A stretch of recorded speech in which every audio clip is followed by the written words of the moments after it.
my name is Tom Luciano from Miller Industries, and we're here today to explain to you about our new chain and our hook assembly for both towing tractors and lifting trailers.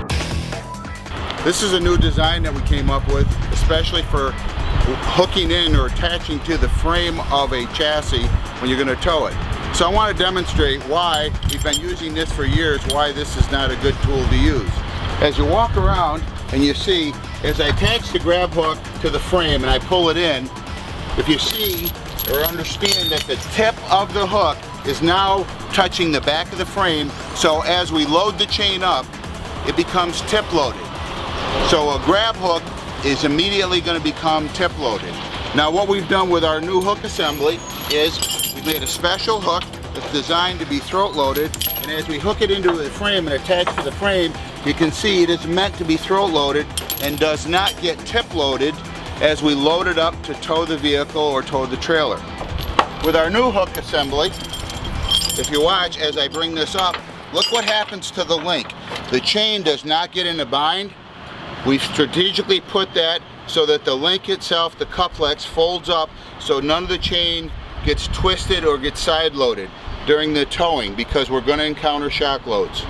A lot of you want to know why the chain is actually made at 5 foot long. The reason why we made the chain at 5 foot long is we want you to come up and actually wrap the frame itself and bring it down between the frame, and now we're going to have enough of a chain to come out and attach to our tow anchor bar.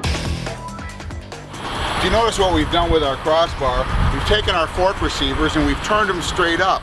Now the reason why we turn them straight up, if you pay attention, what it's done, it's given us a buffer at the end of the frame rail.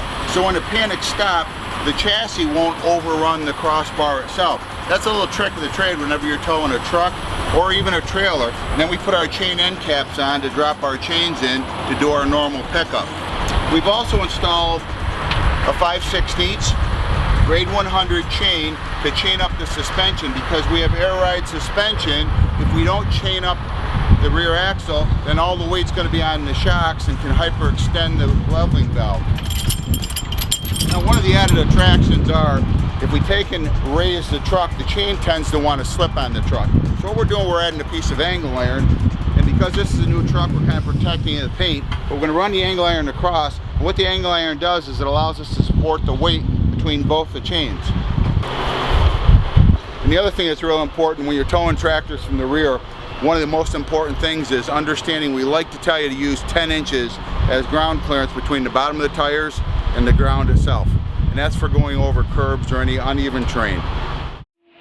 And now you know.